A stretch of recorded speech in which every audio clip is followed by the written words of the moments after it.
Ngay sau đây là sự xuất hiện của cặp ứng viên vô cùng tài năng và sở hữu profile cực kỳ ấn tượng, Phan Kiệt và Hà Thúc Sơn Tùng.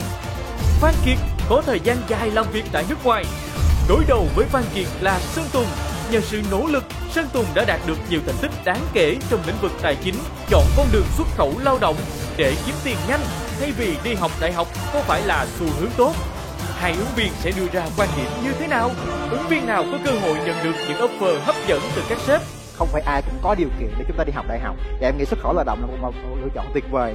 Bạn sẽ đi vào đâu? Ham giàu nhanh, đi qua nước ngoài rồi sau đó bị vỡ mộng. Chị đồng ý quan điểm với Tùng hơn. Gia đình cũng đổi đời nhờ việc mà có con em đi xuất khẩu lao động. Em thấy nó không đáng. Em không ủng hộ trào lưu mà các bạn trẻ nên chọn xuất khẩu lao động thay vì đi học đại học. Đừng bỏ lỡ cuộc tranh tài đầy kịch tính này nha. Chào đón sự xuất hiện lần đầu tiên của một nhân vật hoàn toàn mới, người được công chúng yêu thích và biết đến với tên gọi Dược Sĩ Tiến. Với cương vị mới, sếp Phạm Minh Hữu Tiến sẽ đưa ra những lời khuyên cho các ứng viên về con đường theo đuổi nghề nghiệp trong tương lai, đồng thời giúp họ tìm được câu trả lời phù hợp nhất cho bản thân mình. Bây giờ là sự quay trở lại của hai vị sếp đã chiếm được cảm tình của các khán giả qua nhiều mùa Cơ hội cho ai Who Chance. Sếp Vũ Minh Trí và sếp Nguyễn Trung Dũng chắc chắn sẽ mang lại nhiều bài học và kiến thức quý báu. Cũng như các sếp sẽ có những bí quyết và tuyệt chiêu gì để thu hút nhân tài về với doanh nghiệp của mình. Chúng ta hãy cùng đón xem.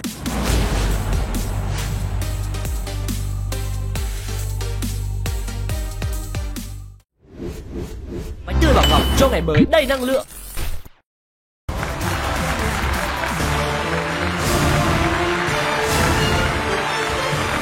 Xin chào mừng quý vị đã quay trở lại với Cơ hội cho ai Who Chance mùa thứ 5 và tôi là Tiến Dũng, người dẫn chương trình. Thưa quý vị, Cơ hội cho ai Who Chance là chương trình truyền hình thực tế số 1 về việc làm hiện nay, sẽ lên sóng thường xuyên vào lúc 20 giờ 30 tối thứ 6 hàng tuần trên VTV3. Ngày hôm nay chúng ta có thể thấy sự thay đổi, đó là có thêm sếp và có thêm sếp tức là có thêm cơ hội. Ngay sau đây chúng ta sẽ cùng gặp gỡ với các sếp. Tại DST chúng tôi có gì? Nghiên cứu khoa học và xuất bản sách,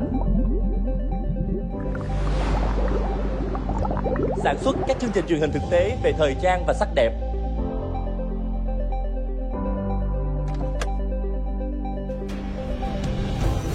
không ngừng tiến bước, nắm bắt xu thế dẫn đầu,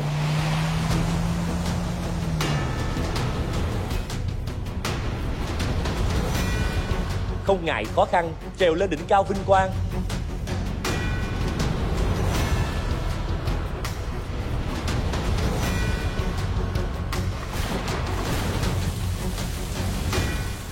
Từng bước chinh phục địa hạt điện ảnh.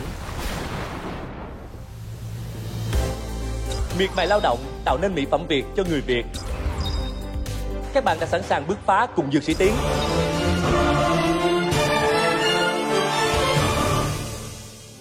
Chúng tôi là một nhà mạng công nghệ thế hệ mới. Chúng tôi làm một cuộc cách mạng về viễn thông. Tại Local chúng tôi tập trung tạo ra những cái sản phẩm về dịch vụ số để giúp người dân trải nghiệm những cái chuyển đổi số về cuộc sống của mình một cách dễ dàng và cũng giúp để giới thiệu những điều hay nhất của Việt Nam ra thế giới. Cái yếu tố đầu tiên chúng tôi lựa chọn những ứng viên và chắc chắn nó sẽ phải là sự đam mê, chinh phục những cái mới. Các bạn phải thực sự là chính mình và các bạn sẽ nhận được rất nhiều lời khuyên nếu như các bạn thực sự chứng minh được mình là một người muốn phát triển trong những cái tổ chức của các sếp.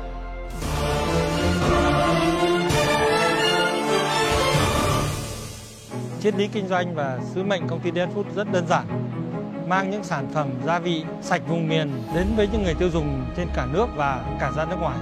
Lần đầu tiên mình được tham gia chương trình Cơ hội cho ai và mình cũng muốn mang đến cho các bạn trẻ một cái cơ hội làm việc trong DS Food. Công ty mình rất cần những bạn chăm chỉ, năng động, khát khao cùng mang cái gia vị vùng miền sạch Việt Nam ra thế giới. Mình nghĩ đối với các ứng viên thì mình thích nhất là cái tính trung thực, chăm chỉ và tất nhiên có cả sự thông minh. Đấy là những quan trọng nhất, còn kỹ năng thì có thể học sau.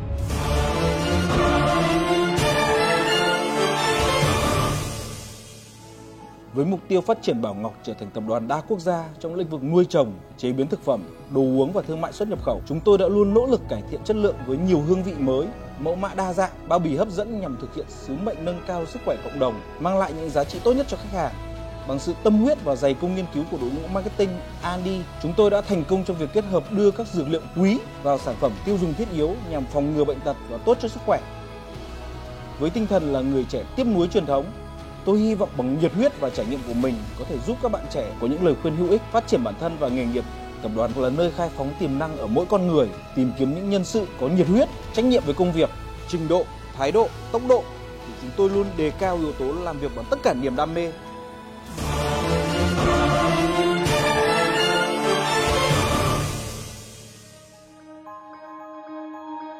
Mỗi cá nhân sẽ có một nghĩa khác nhau về thời trang. Nhưng mà đối với tôi, thời trang nghĩa là những sản phẩm may mặc giúp chủ nhân của nó cảm thấy tự tin nhất khi khoác lên người.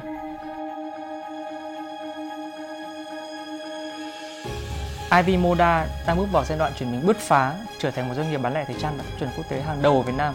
Chúng tôi đã và đang đầu tư và nâng cấp chất lượng sản phẩm vốn là thế mạnh của thương hiệu, kết hợp với những đối tác uy tín, đồng thời phát triển các dự án thăm dò ý kiến, giúp trải nghiệm khách hàng trở nên ngày một tốt hơn. Sứ mệnh của công ty là giúp khách hàng tạo dựng phong cách bằng những tuyên ngôn thời trang của bản thân mình. Sự kiên trì, chính trực, không ngừng sáng tạo là những nền tảng cốt lõi để tạo ra những giá trị đích thực cho khách hàng và thương hiệu. Chúng tôi tìm kiếm những nhân sự mà có thể thấy rõ được cái sự đam mê, quyết liệt trong lần giao tiếp đầu tiên. Chúng tôi sẽ đồng hành cùng các bạn trên con đường tìm kiếm phiên bản tốt nhất của chính mình.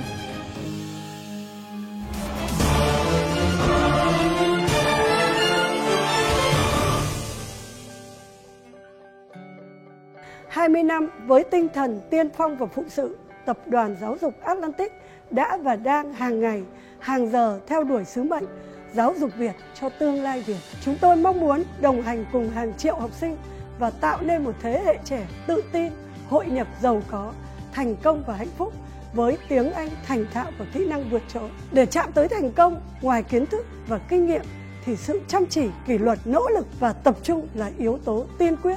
Đến với Cơ hội cho ai, tôi mong muốn tìm kiếm các nhân sự phù hợp với một tập thể đa ngôn ngữ, đa văn hóa, đa quốc tịch và không ngại thử thách. Tôi yêu những bạn trẻ Gen Z đầy năng lượng, tích cực, thông minh, sáng tạo và luôn lấy thành quả để chứng minh.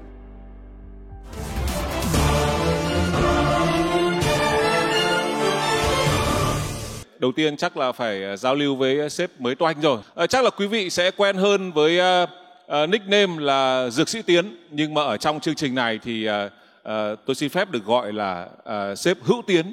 Và không biết là sếp Hữu Tiến đến với Cơ hội cho ai sẽ mang tới một cánh cửa mà bên trong đó sẽ có những công việc gì ạ? Đây là lần đầu tiên tôi đến với Cơ hội cho ai, và trước đó thì tôi đã xem rất là nhiều cái mùa Cơ hội cho ai với rất là nhiều tập rồi. Thì tôi nghĩ rằng Cơ hội cho ai là một cái chương trình rất là thú vị, bởi vì không chỉ cái việc là Cơ hội cho ai mang đến cho các bạn những cái cơ hội về tuyển dụng, mà còn là một cái chương trình sẽ giúp các bạn trả lời những cái câu hỏi mà các bạn trẻ đang loay hoay ở cái độ tuổi mới vừa ra trường hoặc còn đang ngồi trên ghế nhà trường, rằng là các bạn sẽ cần phải là người như thế nào, hoặc là các nhà tuyển dụng họ đang tìm kiếm cái điều gì ở các bạn. Vậy thì tôi nghĩ ngày hôm nay tôi đến đây, bên cạnh cái việc là tôi mở thêm cơ hội về tuyển dụng cho các bạn, thì tôi nghĩ là tôi cũng có thể chia sẻ thêm cho các bạn một cái góc nhìn của một cái người mà cũng trẻ và cũng đang làm cái doanh nghiệp và cũng đang trong cái con đường phát triển doanh nghiệp của mình. Nhưng mà ở trong cả hai khía cạnh, vừa là công việc của doanh nghiệp mà vừa là công việc sáng tạo của những cái ngành nghệ thuật trong showbiz, thì có thể tôi sẽ có những cái góc nhìn và những cái vị trí công việc nó tương đối mới mẻ hơn so với những cái vị trí công việc mà các bạn đã từng nghĩ mình có thể ứng tuyển. Cụ thể hơn một chút về các cái vị trí công việc mà sếp Hữu Tiến muốn hướng đến là gì ạ? Tôi nói thật một điều là khi tôi đến đây á, tôi không có chuẩn bị sẵn bất kỳ một cái vị trí công việc nào cả. Mà khi tôi nhìn thấy một cái ứng viên nào mà tôi thích rồi, thì bạn muốn làm vị trí gì tôi sẽ cho bạn vị trí đó.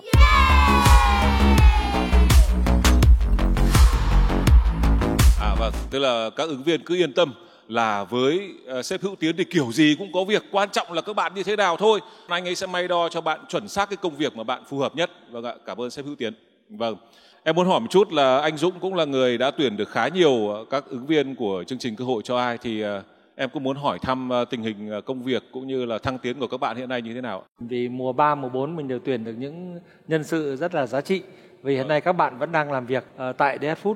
Một bạn hiện nay đang ở Trung Quốc, đang đi triển lãm ở Trung Quốc, và bạn cũng đóng góp rất nhiều cho những cái thị trường mà nói tiếng Trung.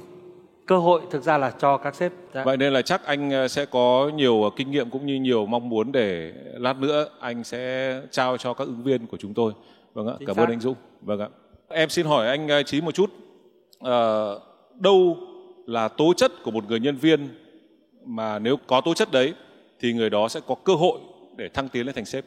Thì có rất nhiều người nói về làm việc chăm chỉ, có nhiều người nói về cái khả năng mà người đó yêu công ty, rồi đam mê với công ty, vân vân. Nhưng mà tôi nghĩ là đối với một người mà thực sự có tố chất mà tốt với một công việc nào đó thì người ta phải luôn luôn thấy là cái cơ hội để người ta hoàn thành tốt công việc của mình ở bất kỳ nơi đâu. Tôi lấy ví dụ như là đối với một nhân viên bán hàng thì người ta đi đâu người ta cũng sẽ nghĩ về cơ hội bán hàng, người ta thấy cơ hội bán hàng cho chính công việc đấy. Còn ngược lại, một số người tôi thấy là có đầy đủ bằng cấp, có đầy đủ những cái ngôn từ rất là hay để vào trong những cuộc họp trình bày và báo cáo. Nhưng khi ra khỏi công ty là họ không thấy cơ hội gì cho cái công việc của họ.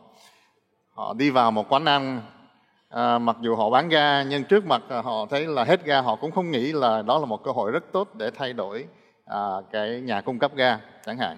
Hoặc là họ nhìn thấy một số nhân viên phục vụ rất là tốt, họ cũng không nghĩ đó là một cơ hội rất tốt cho một cái bộ phận nào đó trong công ty. Mà những người sếp mà có kinh nghiệm sẽ quan sát và thấy là đây là một nhân viên có thực sự sống với công việc của mình hay không, và có thực sự muốn làm công việc của mình tốt nhất hay không. Vâng, tức là ở đâu đó thì cùng là một hoàn cảnh, chúng ta cùng nhìn thấy một vấn đề như nhau, nhưng mà thấy được cái gì cụ thể trong đó là cơ hội thì nó là tố chất để quyết định cái việc thăng tiến của bạn ấy sau này. Qua các số đã phát sóng của chương trình thì chị Ngọc Lan luôn có một câu hỏi dành cho ứng viên. Đó là em nghĩ thế nào về việc là làm ngoài giờ, và em nghĩ thế nào về việc là làm vào ngày nghỉ, rồi em nghĩ thế nào? Có vẻ như với chị thì cái giá trị của một người nhân viên được đánh giá khá cao trong việc là người ấy sẵn sàng làm ngoài giờ, đúng không ạ? Vâng, đó là nếu như một nhân viên của chị mà thường xuyên lúc nào cũng đầu tắt mặt tối và thường xuyên phải làm ngoài giờ thì theo chị là do nhân viên này sắp xếp thời gian kém hay do sếp giao việc kém? Có những nhân viên là họ đã không có được cái sự sắp xếp kế hoạch, thì lúc đấy chúng tôi phải phát hiện ra điều đó và sẽ bổ khuyết cho các bạn ấy phương pháp. Vâng. Nhưng nếu là cái áp lực mà dồn việc lên bạn đấy quá nhiều tại một thời điểm do chưa tìm được một người có thể gánh vác cùng, thì bạn đấy phải thể hiện cái nỗ lực của mình để vì tổ chức và hy sinh cá nhân mình trong một giai đoạn nhất định. Vâng, em cảm ơn chị. Xin hỏi sếp Trung Hiếu, bước vào những số tiếp theo này, sếp Trung Hiếu có vẻ đang là sếp bất lợi nhất vì có một nút vàng đã dùng mất rồi. Vậy thì bây giờ đâu sẽ là chiến thuật của sếp Trung Hiếu trong thời gian tới? Trước khi nói về cái chiến thuật của mình thì tôi cũng muốn nói về cái cảm xúc. Đầu tiên, hôm nay là chương trình cho tôi rất bất ngờ. Việc đầu tiên là sự xuất hiện của một sếp mới. Một sếp rất là hot từ ngoại hình, hot cho đến trên mạng xã hội cũng như profile của mình, rất là hot. Tôi cũng thấy rất là áp lực. Áp lực hơn nữa là tôi thấy là có sự trở lại của hai người sếp mà tôi cũng rất là kính trọng. Tiếp đến trả lời câu hỏi của anh Dũng là chiến lược của tôi là gì. Thực ra đối với một cái bất ngờ như này thì chiến lược cũng sẽ phải thay đổi linh hoạt. Sẽ có những cái màn giành giật để làm sao ứng viên đó cảm nhận được cái sự phù hợp của mình để đến với doanh nghiệp của chúng tôi. Rất là cảm ơn anh. Tôi chỉ muốn hỏi sếp Vũ Linh là với một sếp đến từ ngành thời trang và làm đẹp thì lại phải tiếp tục hỏi về việc là ngoại hình của nhân viên quan trọng như thế nào. Có lẽ là ngoại hình nó cũng là một cái thứ mà cho mình cái cảm tình đầu tiên khi mà mình giao tiếp. Tuy nhiên để mà dùng nó để đánh giá một con người thì tôi nghĩ rằng là nó chưa phải là cái thứ tiên quyết. Tôi cũng tiếp xúc với dàn nhân viên của bên IV Moda rồi, toàn trai xinh gái đẹp thôi. Vâng. Sếp Linh khiêm tốn thì khiêm tốn vậy thôi, nhưng toàn trai xinh gái đẹp cả. Vâng, cảm ơn các sếp rất nhiều đã đến với Cơ hội cho ai. Ngay sau đây chúng ta sẽ cùng chào đón cặp ứng viên của chương trình ngày hôm nay và họ sẽ bước vào vòng thi đối mặt. Xin mời. Phan Kiệt, 26 tuổi, đến từ thành phố Hồ Chí Minh, gần 9 năm sinh sống, học tập và làm việc tại Mỹ. Tốt nghiệp loại giỏi ngành quản lý chuỗi cung ứng tại Đại học bang Texas tại Dallas. Từng làm chủ tịch Hiệp hội Học sinh châu Á tại Cao đẳng Cộng đồng Green River, bang Washington. Hơn 3 năm kinh nghiệm làm chuyên viên phân tích dữ liệu cho một công ty logistics tại Denver, bang Colorado. Tôi có khoảng gần 9 năm sinh sống, học tập và làm việc tại Mỹ. Và do gần đây tôi và vợ đã có một bé gái, cho nên tôi muốn về Việt Nam để sống gần gũi hơn với gia đình. Và đồng thời cũng muốn phát triển sự nghiệp của mình ở Việt Nam. Khi ở nước ngoài thì tôi đã làm việc với tư cách là một chuyên viên phân tích dữ liệu. Và khi về Việt Nam thì tôi có mong muốn là tôi cũng sẽ tiếp tục được làm cái công việc đó. Vì đó là công việc mà tôi cảm thấy là tôi có thể làm rất tốt và có kinh nghiệm. Tôi cũng muốn có được cơ hội để mà có thể học hỏi những lĩnh vực khác nhau. Ví dụ như là dự án hay là sale. Tôi vẫn sẽ cố gắng hết sức để thuyết phục các sếp rằng tôi là một nhân viên mà họ có thể trông cậy vào trong tương lai.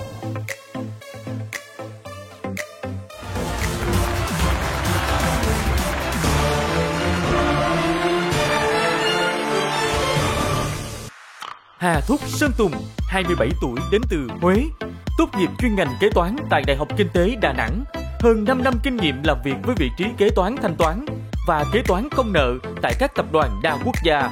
Từng làm việc tại phòng xúc tiến thương mại trực thuộc lãnh sự quán Ý, nhiều lần vượt KPI cá nhân, đoạt giải nhân viên xuất sắc tại nơi làm việc, ngoại ngữ, tiếng Anh cao cấp, tiếng Trung sơ cấp. Tôi sinh ra và lớn lên ở một ngôi làng nhỏ thuộc một huyện miền núi của tỉnh Bình Định. Nhưng mà điều này thì không có ngăn cản tôi dám mơ và dám làm theo những gì mà mình đã mơ. Bố mẹ chính là cái nguồn động lực lớn nhất mà để tôi phát triển hàng ngày. Họ là những người đã vượt qua những thời kỳ rất là khó khăn bằng tất cả những sự nỗ lực và sự cố gắng của mình. Thì tôi luôn lấy đó là cái nguồn động lực mà để thúc đẩy tôi phát triển hàng ngày. Qua chương trình thì tôi cũng muốn nhắn gửi cho các bạn trẻ, đặc biệt là những cái bạn mà có điều kiện ví dụ khó khăn hơn những cái bạn còn lại, thì cứ tự tin mà mơ và làm những gì mà mình thích.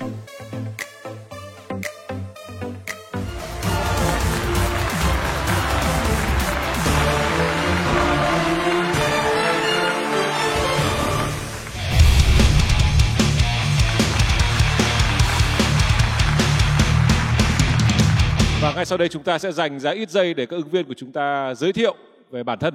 Xin mời Phan Kiệt. Dạ, em xin gửi lời chào tới các sếp, anh MC Tiến Dũng và tất cả mọi người có mặt tại trường quay ngày hôm nay ạ.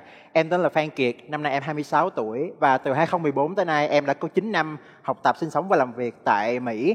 Và từ tháng 2 năm 2020 tới tháng 4 năm nay em đã đảm nhiệm vị trí là chuyên viên phân tích dữ liệu cho một công ty logistics tại thành phố Denver, bang Colorado. Hôm nay em đến đây với mong muốn là tìm kiếm cho mình một cơ hội mới tại quê nhà cũng như là thử sức mình trong một sân chơi hết sức là thú vị. Em mong muốn là mình có thể ứng tuyển vào vị trí chuyên viên phân tích dữ liệu. Với nhiều năm sinh sống, học tập và làm việc ở nước ngoài, em tự tin là mình có thể sử dụng tiếng Anh một cách lưu loát để làm việc, giao tiếp cũng như là thuyết trình, trình bày những chủ đề có tính chuyên môn cao. Và với những yếu tố đó cộng với kinh nghiệm của em với tư cách là một chuyên viên phân tích dữ liệu, em tin tưởng là mình có thể mang tới nhiều giá trị cho các doanh nghiệp của các sếp ở đây. Em xin cảm ơn mọi người đã lắng nghe. Em xin chào các sếp, xin chào anh MC và quý vị khán giả đang xem chương trình. Em tên là Hà Thúc Sơn Tùng. 3 từ để miêu tả về bản thân em là trung thực, chuyên nghiệp và chủ động. Em có hơn 5 năm kinh nghiệm làm việc tại vị trí kế toán ở phần hành phải thu phải chi phí, đồng thời là thêm phần hành về các giao dịch công ty liên kết ở tập đoàn trên thế giới. Ngoài chuyên môn về kế toán, em còn có kinh nghiệm về việc triển khai các công nghệ mới về kế toán cho tập đoàn và công ty. Đến với chương trình Cơ hội cho ai, em có 2 lý do chính. Thứ nhất là em muốn tìm một cơ hội phù hợp với khả năng, tiềm năng và giấc mơ của em. Thứ hai là em muốn một phần nào đó góp thêm phần động lực cho các bạn nhỏ ở quê của em và khẳng định rằng là ở đâu có ý chí thì ở đó sẽ có con đường. Em xin cảm ơn ạ. Và ngay sau đây chúng ta sẽ cùng đến với chủ đề của vòng đối mặt. Xin mời.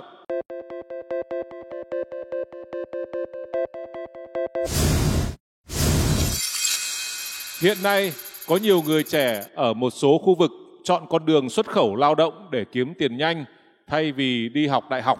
Theo bạn, đây có phải là xu hướng tốt hay không?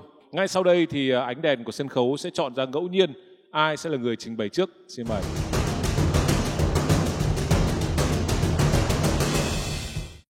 Vâng, như vậy là Phan Kiệt sẽ là người trình bày trước và 2 phút của bạn bắt đầu. Đối với cá nhân em thì em ủng hộ trào lưu các bạn trẻ chọn con đường xuất khẩu lao động thay vì là đi học đại học. Không phải ai cũng có điều kiện để chúng ta đi học đại học. Đặc biệt là những bạn trẻ mà họ là lao động chính của gia đình của họ. Họ có anh chị em hoặc là cha mẹ phải chăm sóc. Hoặc là những bạn mà sống ở vùng sâu vùng xa khi cái việc mà họ đi học đại học nó sẽ rất là khó khăn. Đối với những cá nhân đó thì họ nên cho mình một cơ hội để học hỏi thêm. Và em nghĩ xuất khẩu lao động là một lựa chọn tuyệt vời để họ làm điều đó. Đại học không phải là nơi duy nhất mà chúng ta có thể học hỏi. Đại học không phải là nơi duy nhất chúng ta có thể tích lũy kinh nghiệm. Nếu như chúng ta có tiền bạc và thời gian thì tất nhiên đại học sẽ là nơi lý tưởng để làm điều đó. Tuy nhiên với những người mà không có điều kiện thì em nghĩ rằng xuất khẩu lao động là một lựa chọn không hề tồi tí nào. Thứ hai, khi mà đi xuất khẩu lao động thì bạn sẽ được có cơ hội học một ngôn ngữ mới, được tiếp xúc với nền văn hóa mới và trong một đường dài thì điều đó có thể giúp đỡ cho cái sự nghiệp của bạn ấy thăng tiến hơn nữa. Và cuối cùng là đa số những công việc xuất khẩu lao động thì thu nhập của những công việc đó nó sẽ cao hơn rất là nhiều so với những công việc thậm chí là yêu cầu bằng cấp ở Việt Nam. Cho nên nếu như mà những con người này muốn vẫn tiếp tục trung cấp cho gia đình của họ thì cái việc họ chọn xuất khẩu lao động là một ý tưởng rất là tốt. Theo mình thì cái việc xuất khẩu lao động giải quyết được bài toán trước mắt thôi. Còn về dài hạn thì như thế nào? Sau khi bạn đi 5 năm, 10 năm trở về Việt Nam thì khi đó không có kỹ thuật chuyên môn về những cái ngành nghề có đòi hỏi chuyên môn cao, bạn sẽ đi về đâu? Tất nhiên khi mà chúng ta đi xuất khẩu lao động, chúng ta không chắc chắn là chúng ta sẽ thành công trong tương lai. Nó chỉ tạo một cái nền tảng cho chúng ta phát triển. Còn cái chuyện mà chúng ta phát triển tới đâu là tùy vào nỗ lực và sự cố gắng của cá nhân mỗi người. Họ học tập, họ trau dồi kiến thức, thì khi mà có ngôn ngữ, khi mà có thêm những cái va chạm thì họ sẽ có rất là nhiều cơ hội, thậm chí là ở Việt Nam. Và ngay sau đây thì sẽ là phần trình bày quan điểm của Sơn Tùng và 2 phút dành cho em bắt đầu. Quan điểm của em là không ủng hộ, cổ vũ cho cái xu hướng này, và mình chỉ xem cái việc xuất khẩu lao động thay cho việc đi đại học là một lựa chọn, và lựa chọn này chỉ được sử dụng khi mà mình không còn lựa chọn khác. Bởi vì sao? Vì thứ nhất, như cụ thân nhân Trung cũng đã nói, hiện tại là nhân khí của quốc gia. Hay là ở quê em thì cũng có một danh tướng đã nói là giáo dục vẫn là quốc sách, thì một quốc gia không thể nào mà hùng mạnh nếu mà chỉ có một lực lượng lao động phổ thông được. Thứ hai á, nếu mà mình cổ vũ cho cái xu hướng này á, thì nó sẽ tạo ra một cái trào lưu ham giàu nhanh đi qua nước ngoài rồi sau đó bị vỡ mộng. Bởi vì thực ra công việc lao động xuất khẩu bên nước ngoài nó cũng rất là nặng nhọc, thậm chí nó còn nặng nhọc hơn cả Việt Nam. Kèm với việc mà mình đi ra nước ngoài á, thì rất là có những rủi ro về sức khỏe, về mặt vật lý lẫn là tinh thần. Vì cái độ tuổi mà trước khi bạn vào đại học thì thường là khoảng 18 tới 20. Cái kinh nghiệm sống mình chưa nhiều. Khi mà mình được đưa ra một môi trường nước ngoài, gần như là không có người nào bên cạnh, không có ai hỗ trợ thì rất là rủi ro. Và sau vài năm trở về cầm một số tiền trong tay vẫn không có kỹ năng để mà quản lý tiền bạc, sử dụng tiền bạc, thì em nghĩ là sớm muộn gì cũng sẽ mất. Ví dụ như bây giờ thay chúng ta chọn con đường xuất khẩu lao động đi, thì chúng ta vẫn sẽ đi học đại học, nhưng làm sao để chắc chắn khi mà chúng ta ra trường chúng ta vẫn sẽ có một cơ hội, một công việc tốt hơn so với lúc mà chúng ta xuất khẩu lao động. Nếu như mà bạn nghĩ rằng xuất khẩu lao động chỉ nên là cái lựa chọn cuối cùng. Nếu mà nói về mặt chắc chắn hay không á, thì sẽ không có gì chắc chắn cả. Cho dù bạn đi học đại học hay bạn xuất khẩu lao động á, thì cái tương lai của bạn nó cũng sẽ không chắc chắn. Nhưng vì sao người ta vẫn khuyến khích đi học đại học? Bởi vì con đường này là con đường đơn giản nhất, và số liệu cũng thống kê là những cái người mà có học vấn càng cao á, thì cái thu nhập của họ cũng sẽ cao theo học vấn của họ. Còn cái việc mà bạn vào trường đại học, bạn có học hiệu quả hay không là nỗ lực của bạn. Mình tin chắc là nếu mà sau 4 năm đại học bạn thực sự học nghiêm túc, cầu thị, thì ra trường vẫn sẽ có công việc làm bình thường thôi, không có gì hết. Thậm chí là lương có thể còn cao hơn là những bạn đi xuất khẩu lao động. Chị đồng ý quan điểm với Tùng hơn là bởi vì sao? Chúng ta bây giờ là đất nước không còn nghèo nữa rồi. Chúng ta cần phải tập trung vào tri thức. Còn tất nhiên ở những vùng quê, ở những cái nơi mà nhà người đi xuất khẩu lao động thì họ vẫn khó thoát được cái văn hóa như thế. Nhưng cũng nhờ nhiều những cái cuộc hội thảo, cuộc tư vấn thì nhiều người đã chuyển mình từ việc thay vì xuất khẩu lao động sang đi du học, mà thậm chí khi đi du học làm thêm lương kiếm như là đi xuất khẩu lao động, nhưng tất nhiên vất vả hơn nhiều vì mình vừa phải học và vừa phải làm. Em thì em có một cái suy nghĩ cũng hơi khác một chút. Đấy cũng có thể là do góc nhìn. Để em cũng có chứng kiến rất nhiều gia đình cũng đổi đời nhờ việc mà có con em đi xuất khẩu lao động. Có thể là họ sau một vài năm vất vả phải hy sinh. Có những cái mà chia sẻ giống như chị Lan nói, nhưng về thì bù lại họ có tài chính, họ có số vốn để họ có thể tự kinh doanh được, và cả gia đình cũng đổi đời. Anh thì có cái quan điểm là hơi giống với quan điểm của bạn Kiệt hơn. Anh vẫn rất khuyến khích cái việc mà chúng ta nên học, không học được thì cũng có thể là đi làm. Tránh cái trường hợp mà chúng ta bỏ đến 4-5 năm trời học đại học xong, chúng ta bỏ phí cái bằng đó xong rồi lại đi làm nghề, thì chúng ta sẽ mất rất nhiều thời gian. Nếu không phải bắt buộc thì trong thời gian học đại học bọn em sẽ tập trung vào trường học, hay vẫn tranh thủ đi làm thêm. Và nếu đi làm thêm thì bọn em sẽ tìm những công việc như thế nào? Do là em là du học sinh cho nên em không thể nào mà đi ra ngoài một cách hợp pháp để đi làm được. Thì cái cách duy nhất mà em có thể đi làm lúc đó là em làm ở trong khuôn viên của trường. Thì lúc đó em đã đảm nhiệm một cái vị trí mà em đã làm suốt 2 năm cho đến lúc em tốt nghiệp. Đó là em làm peer mentor, có nghĩa là em hướng dẫn các bạn sinh viên mới. Và sau đó là em chuyển sang cái bộ phận là em giúp đỡ trong văn phòng, em giúp đỡ họ tổ chức sự kiện cho những học sinh này. Thì em thấy cái việc mà chúng ta học là một chuyện, nhưng mà khi mà đi làm thì chúng ta sẽ có chỗ để chúng ta thử áp dụng cái này cái kia để xem nó có thật sự nó có xảy ra như là cái cách như là trong sách giáo khoa nó kia hay không. Thì em thấy nếu là em thì em sẽ chọn là song song đi học và đi làm. Xin cảm ơn câu hỏi của sếp. Thì em có một cái quan điểm hơi khác một xíu. Lúc mà bạn đi học và bạn đi làm song song á, thì đương nhiên cái thời gian học tập của bạn sẽ bị giảm xuống, trừ phi là bạn một người xuất chúng. Cá nhân em thì trong thời gian em đi học đại học thì em chỉ có đi làm một lần duy nhất thôi, là làm phục vụ. Em vẫn thấy cái chuyện mà đi làm thêm trong lúc mà mình còn đi học vẫn rất là hay. Nhưng mà em nghĩ chỉ có trải nghiệm như vậy là ok rồi. Mình có khoảng 35 năm để mình làm việc thì mình không có vội gì, và vài tháng để mà mình cố gắng đi làm kiếm một số tiền rất là nhỏ thôi, em thấy nó không đáng. Đó là quan điểm của em ạ. Cảm ơn. Đây là câu hỏi cho bạn Kiệt. Bây giờ mà chỉ có 15 giây mà Kiệt có thể đổi vị trí sang là bạn sẽ ủng hộ cái ý kiến còn lại, thì trong 15 giây đấy bạn có thể tạo ra được 3 cái luận điểm mà ủng hộ ý kiến đấy không? Và đây là những lý do mà tại sao em không ủng hộ trào lưu mà các bạn trẻ nên chọn xuất khẩu lao động thay vì đi học đại học. Vì thứ nhất, khi mà các bạn đi xuất khẩu lao động, có rất là nhiều thứ nằm ngoài tầm kiểm soát của chúng ta. Khi mà chúng ta đi học đại học đi, thì chúng ta có thể tới cái khu trường đó chúng ta xem là trường như thế nào, thầy cô như thế nào, khuôn viên như thế nào. Tuy nhiên khi mà chúng ta đi xuất khẩu lao động, thông tin duy nhất mà chúng ta có được là qua những cái người môi giới. Chúng ta thật sự không biết được là cái môi trường làm việc của mình sẽ như thế nào. Tới khi mình qua tới bên đó rồi, tới khi mình đã biết đây không phải là cái tôi muốn, thì đôi khi tới cái lúc đó thì cũng đã quá muộn. Và có nhiều người tiền bạc phải bỏ ra đi về, thì đối với họ nó sẽ quá nhiều hoặc nó không đáng. Và thứ hai, về một khía cạnh nào đó thì cả việc đi học đại học và việc xuất khẩu lao động nó hầu như là giống như một hình thức đầu tư vậy. Tuy nhiên khi mà đầu tư vào xuất khẩu lao động thì rủi ro rất là lớn. Tại nói gì nói thì đi học đại học sau 4 năm, nếu như chúng ta bỏ thời gian ra, nỗ lực nhất định thì chúng ta hầu như chắc chắn sẽ có được tấm bằng trong tay. Còn nếu như chúng ta mất trắng trong quá trình xuất khẩu lao động thì có nhiều người sẽ không bao giờ hồi phục lại được từ những cái sự mất mát đó. Kiệt đưa ra ba luận điểm rất rõ ràng và bảo vệ nó đến cùng. Nhưng sau đó chỉ cần cho bạn 15 giây thì bạn vẫn có thể sang cái chiều còn lại và bạn cũng đưa ra đúng 3 luận điểm đấy. Thì nó chính xác là cách tư duy của người Mỹ là ngành nào cũng nhảy. Nhưng mà họ đã chọn một đường cho họ không đi nước đôi. Kiệt ứng phó với những câu hỏi này nó khá là giống những gì mà tôi cũng từng được đào tạo. Anh nghĩ là ở cái phần tranh biện vừa rồi thì cả hai bạn đều rất là thành công. Bạn Kiệt, bạn thể hiện được cái tư duy của mình, cái khả năng ăn nói của mình. Còn ở chỗ bạn Sơn Tùng á, thì thật ra anh nghĩ nha, em sử dụng ngôn ngữ không quá giỏi, không quá linh hoạt đâu. Nhưng mà đó lại là cái điều anh thích. Bởi vì là ở cái vị trí công việc của em á, thì anh thường sẽ nghĩ tới và cần những bạn có phần chân phương hơn là một bạn mà quá giỏi sử dụng ngôn ngữ. Ở trong cái phần chia sẻ của em á, có một điều anh rất là thích khi em nói những cái bạn trẻ ở quê em và em muốn là cho các bạn đó thấy rằng là ở đâu có ý chí, ở đó có con đường á, thì em thấy cái điều đó nó rất là thật. Em nói là em sẽ chọn một cái công việc phù hợp với ước mơ của mình.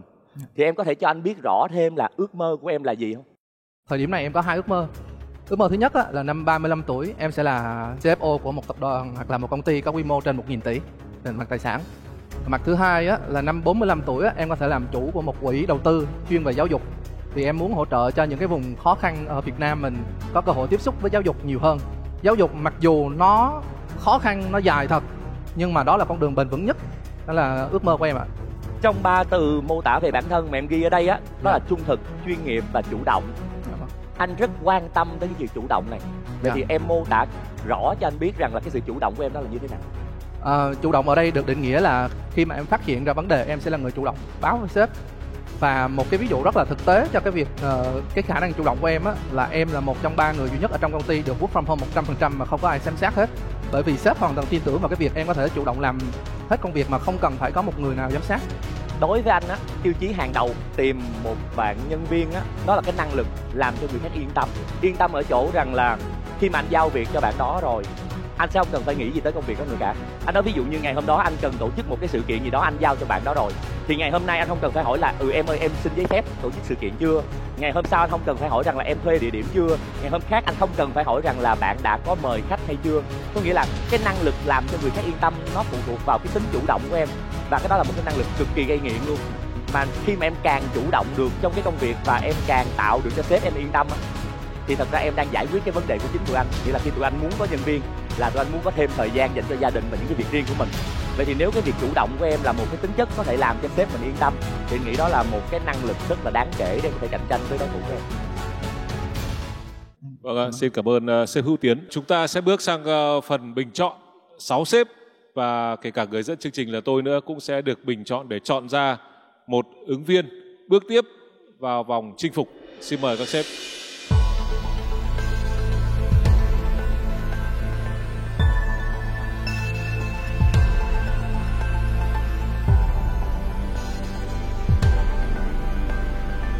Ngay sau đây chúng ta sẽ cùng theo dõi kết quả bình chọn. Xin mời.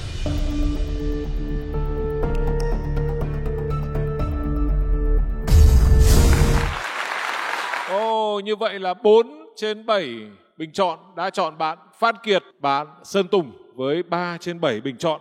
Như vậy là kết quả của chúng ta rất rõ ràng. Người bước tiếp theo vào vòng sau sẽ là bạn Phan Kiệt. Xin chúc mừng bạn.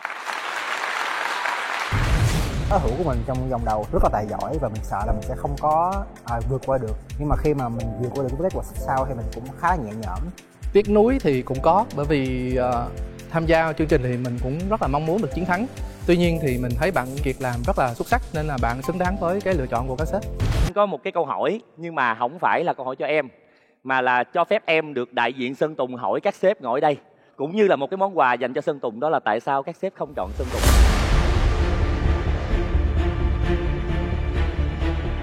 Hay là vì bạn ứng viên còn lại có hồ sơ học tập tại Mỹ cho nên sẽ trội hơn? Em nghĩ là cái này cũng sẽ là cái câu hỏi mà khán giả sẽ quan tâm về cái sự lựa chọn của các sếp ngày hôm nay. Và em muốn luôn là cả anh Host Dũng cũng sẽ phải trả lời, bởi vì anh cũng có quyền vote trong vòng này. Khi mà hai bạn đều bằng nhau, đều là 9 phần rồi thì cái một phần còn lại đấy nó là cảm xúc cá nhân. Thì cái này có lẽ là với tôi thì tôi có cảm xúc đó với Phan Kiệt nhiều hơn. Còn nếu như mà Tùng mà ở trong một cái cuộc chiến khác thì chắc chắn rằng là tôi chọn Tùng. Nó rất là xích sao, 4-3. Vấn đề là các sếp ở đây có thể có trong đầu một vài cái công việc sẵn rồi và nghĩ là có thể Kiệt sẽ phù hợp hơn em. Sao Tiến lại vote cho Sơn Tùng?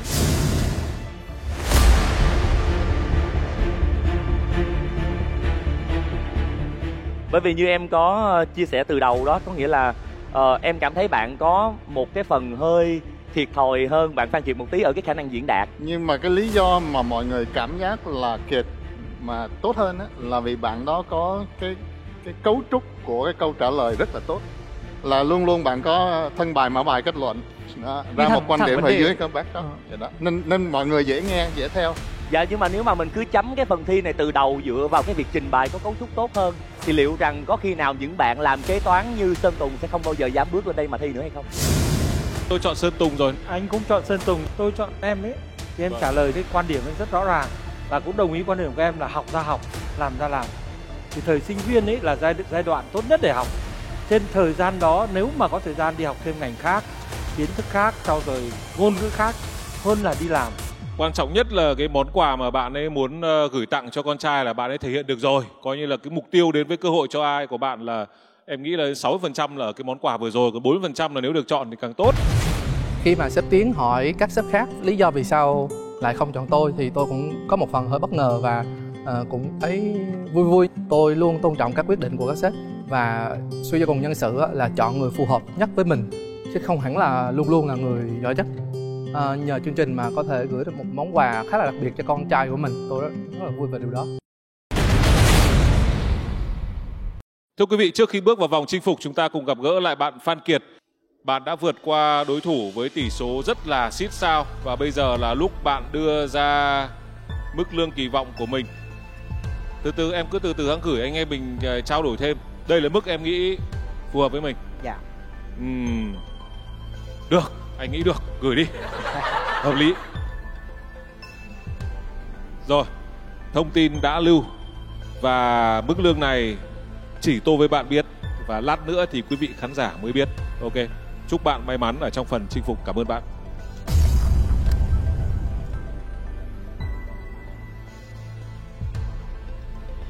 Rồi, xin mời bạn trở lại sân khấu với phần chinh phục của mình. Về cái phần mà phân tích dữ liệu á, nó là một cái job rất là lớn, mà đặc biệt là công ty logistics nữa, là công ty về hàng hóa đó, thì nó có rất nhiều dữ liệu khác nhau, đúng không?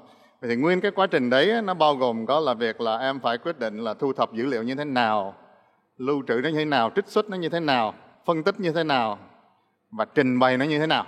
Trong nguyên cái phần đấy thì em làm chỗ nào? Trước khi em về Việt Nam thì là em đảm nhiệm cái phần là design UI, là cái giao diện người dùng, và cái phần mềm mà em sử dụng cho công việc đó là Power BI.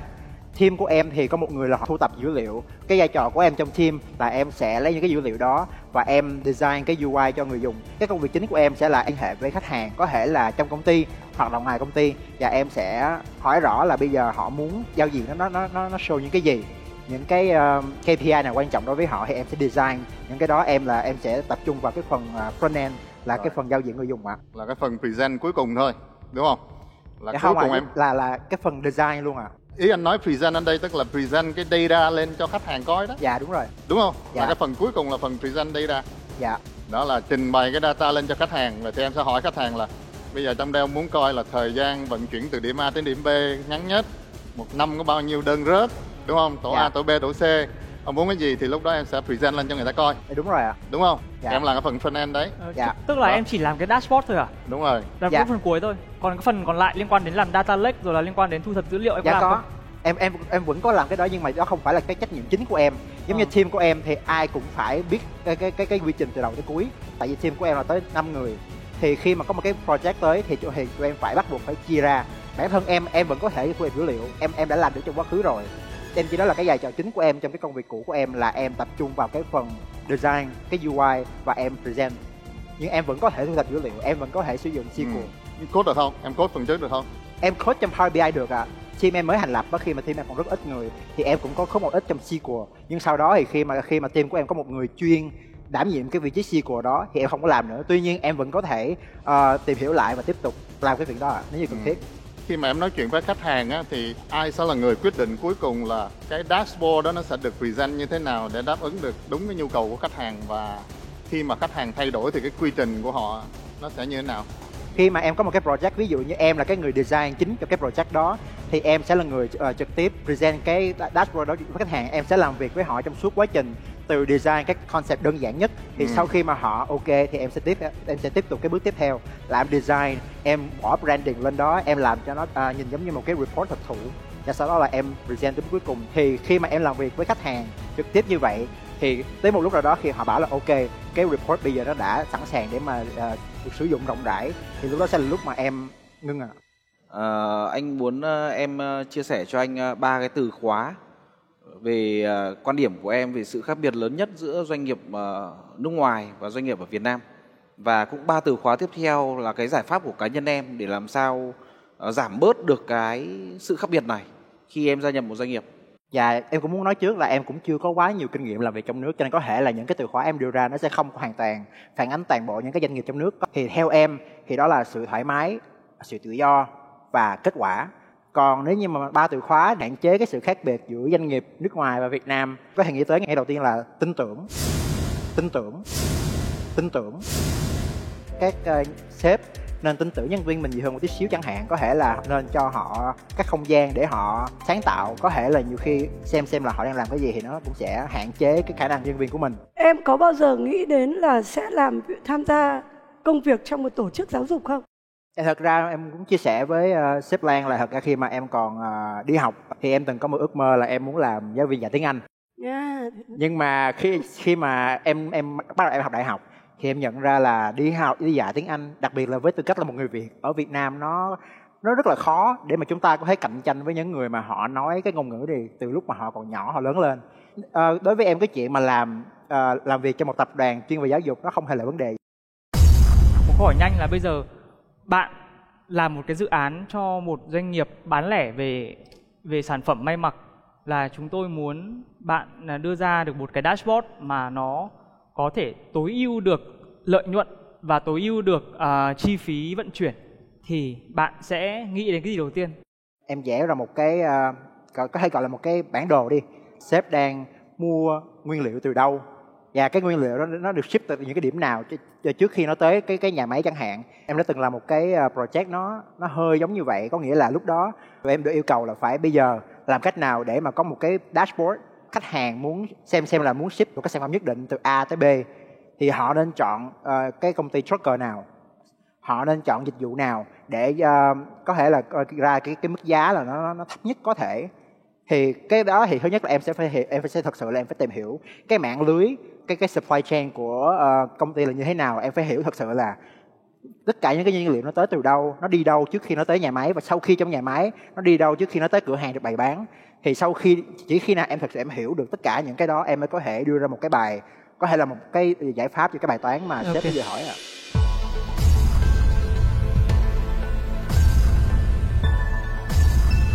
Theo cái CV của em có apply chương trình ấy, thì em đang thấy điểm mạnh của em sẽ là DA hay là Project Management?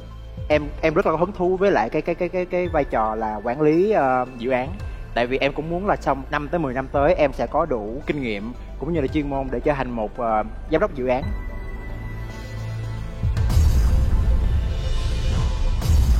Như vậy là có tất cả 4 đèn xanh. Xin chúc mừng bạn. Như vậy là bạn Phan Kiệt của chúng ta đã đủ điều kiện để bước vào vòng tiếp theo có tên là Cơ hội cho ai. Xin chúc mừng bạn. Thưa quý vị, chúng ta đang ở vòng rất gay cấn có tên là Cơ hội cho ai.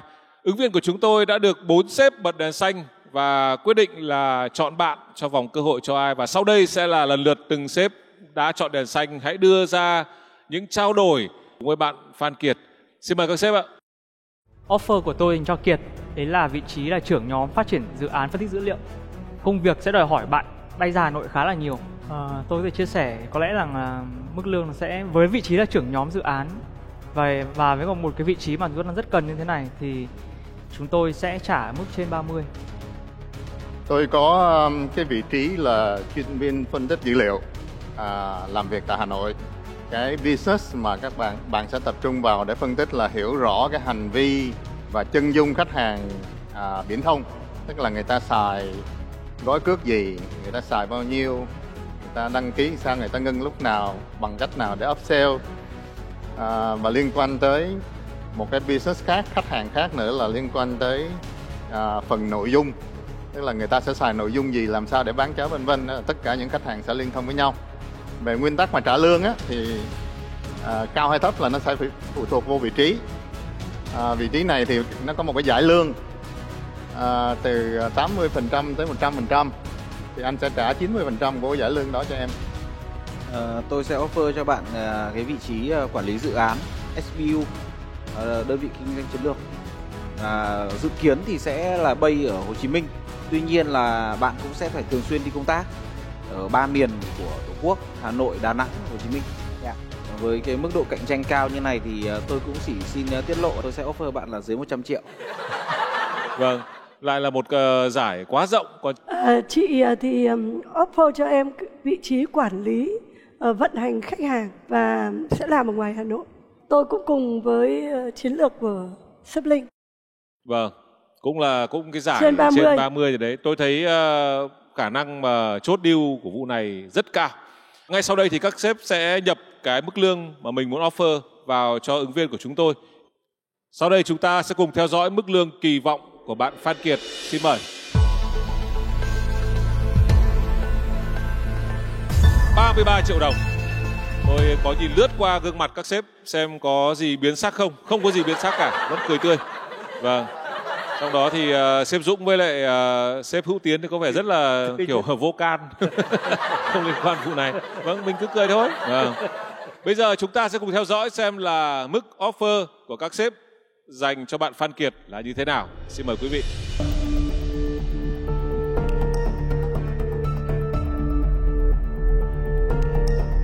$25 triệu đồng. Đó là mức lương được offer từ sếp Minh Trí và vị trí là chuyên viên phân tích dữ liệu.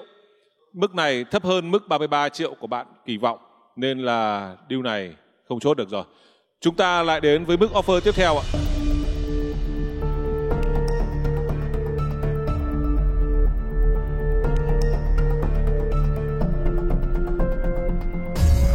$31.868.686 đồng.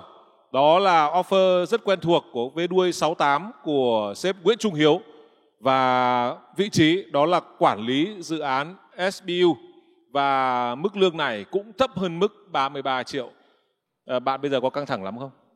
Có. Cũng hơi căng thẳng đúng không? Xin mời offer tiếp theo.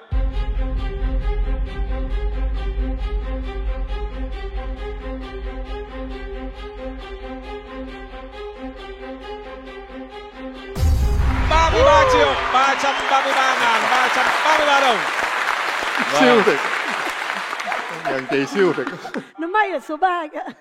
Và offer này đến từ sếp Ngọc Lan và vị trí đó là quản lý vận hành. Và chúng ta vẫn còn một offer nữa. Bây giờ thì yên tâm rồi, bây giờ thoải mái rồi. Xin mời offer cuối cùng.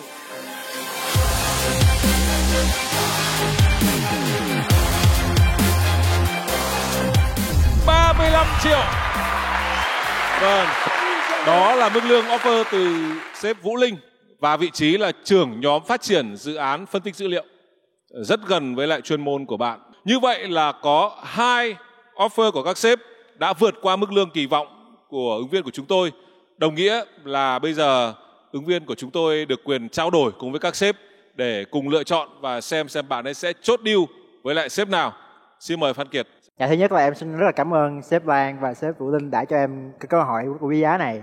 Nhà em có con nhỏ cho nên em sẽ không có thể mà bây giờ em chưa thể mà ra Hà Nội làm full time được. Thì em chỉ muốn hỏi là không biết sếp Lan có thể nào mà ví dụ như là em bắt đầu ở miền Nam rồi sau đó từ từ phát triển ra Bắc không ạ? Tức là đầu tiên ấy, thì tôi muốn bạn sẽ dành khoảng 2-3 tháng là mình sẽ làm một cái vị trí quản lý vận hành để hiểu hệ thống, hiểu khách hàng. Còn khi bắt đầu bạn được chuyển sang cái vị trí mà phân tích dữ liệu ở bên công ty công nghệ thì có thể làm online cho đến lúc bạn có thể di chuyển ra. Còn sếp Vũ Linh cho em hỏi là ví dụ như trong một tháng thì 30 ngày đi thì em sẽ phải làm việc ở ngoài Hà Nội là khoảng tầm bao nhiêu ngày trong tháng ạ? Hiện tại minimum tôi đang suy nghĩ đấy nó sẽ dưới 10 ngày. Dạ. Nhưng mà đấy là minimum thôi. Còn khi mà vào dự án mọi thứ nó bắt đầu chạy rồi thì khả năng rất cao là bạn sẽ phải ở Hà Nội dài hơn đấy. Dạ. Em có thấy khó chọn không? Có cần anh giúp hỗ trợ cho việc lựa chọn không? Nếu như được thì anh xin. Đây như anh phân tích nhanh nhé. Việc đầu tiên là em muốn là ở gần vợ con đúng không? Dạ. Anh Linh offer cho em Hồ Chí Minh, chị Lan offer cho em ở Hà Nội. Dạ. 1-0. 1-0. Đúng không ạ? Về mức lương, mức thu nhập 2-0. 2-0. Thôi, xin lỗi chị Lan một tí chứ em Nhưng quan trọng là trái tim bạn đặt vào giáo dục hay là quần áo. Nhưng mà thực ra em thấy là bạn đã hỏi chị Lan trước là bạn thích chị Lan hơn đấy. Sếp Vũ Linh lại còn tích luôn cho bạn cái hình có cái máy bay, tức là tiền công tác phí đi lại là bạn yên tâm sẽ được lo lắng đầy đủ. Bây giờ là quyết định ở phía bạn thôi. Dạ, em chỉ có một câu hỏi cuối cùng cho sếp Vũ Linh thôi ạ. Cho em hỏi là nếu như mà em bắt đầu công việc với tư cách là một trưởng nhóm phát triển chuyên viên phân tích dữ liệu như vậy thì liệu em sẽ có những cơ hội để mà em có thể là em bắt đầu học hỏi về những cái dự án cho công ty và có đường để mà em có thể phát triển thành một cái gọi là giám đốc dự án trong tương lai không ạ?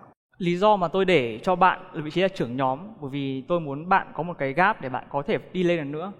Bởi vì dù gì thì nói cũng đúng, chúng ta vẫn phải thử nhau đã. Chính vì vậy nên tôi mới để vị trí là trưởng nhóm, bởi vì để một vị trí cao hơn cho bạn thì cũng được thôi, nhưng mà tôi nghĩ rằng là nó sẽ không thực sự là phù hợp và nó sẽ không có một cái bước tiến lớn cho bạn nếu như mà bạn có thể đồng hành cùng doanh nghiệp. Dạ. Bây giờ sẽ là phần quyết định của em. Dạ, em xin cảm ơn sếp Lan và sếp Vũ Linh rất nhiều. Dạ, em xin được phép được chọn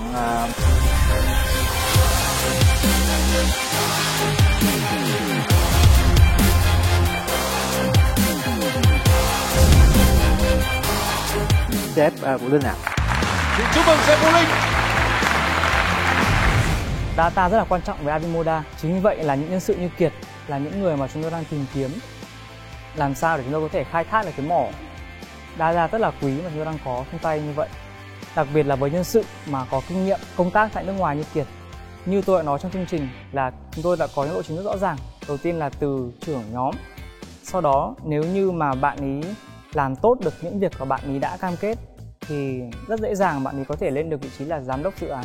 Mình rất là hài lòng tại vì thật sự mình không hề nghĩ sếp Vũ Linh sẽ cho mình cơ hội vẫn làm việc ở miền Nam, thì mình rất là quý trọng cái điều đó. Tuy là công việc thì tất nhiên là cái việc kiếm tiền nó quan trọng, nhưng mà đối với mình thì cái việc mà mình được dành thời gian với vợ con nó quan trọng rất là nhiều. Thưa quý vị, như vậy là đã có một deal được chốt thành công và ngay sau đây chúng ta sẽ đến với nghi thức ký thỏa thuận hợp tác.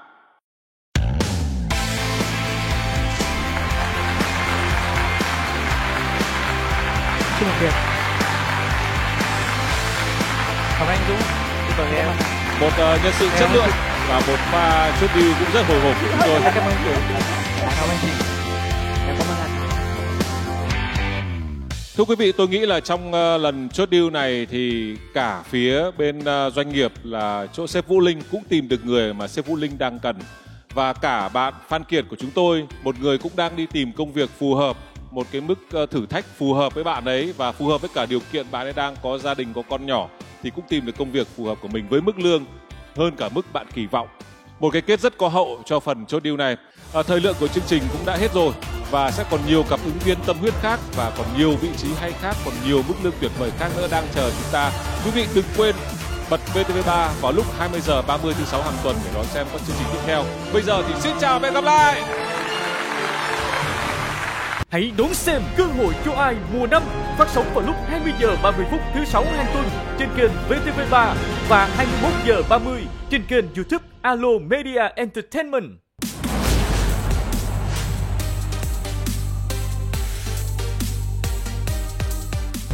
bạn có đồng tình với quan điểm không ngừng so sánh bản thân với người khác khiến chúng ta trở nên tốt hơn? Mỗi người có một cái chất riêng của mình. Tại sao mình phải so sánh mình với lại người khác? Bởi vì nếu chúng ta chỉ luôn luôn biết so sánh mà không bao giờ hành động thì các bạn không bao giờ tốt hơn. Không phải là mình yếu hơn, nhưng mà mình sẽ cần phải cố gắng, cũng sẽ nhìn nhận và đánh giá lại bản thân mình. Chúng ta đừng lấy cái việc so sánh ra làm áp lực cho mình để chúng ta không tôn trọng bản thân mình. Cơ hội nó luôn luôn trước mắt mọi người á. Người nắm bắt được cơ hội là người sẵn sàng với cơ hội đấy. Quảng cáo dựa trên nỗi sợ của khách hàng, đó là một công cụ rất hữu ích để làm marketing. Mình nên phân biệt rạch ròi giữa hai cái phạm trù. Thứ nhất là quảng cáo dựa trên nỗi sợ hãi, thứ hai là quảng cáo sai sự thật.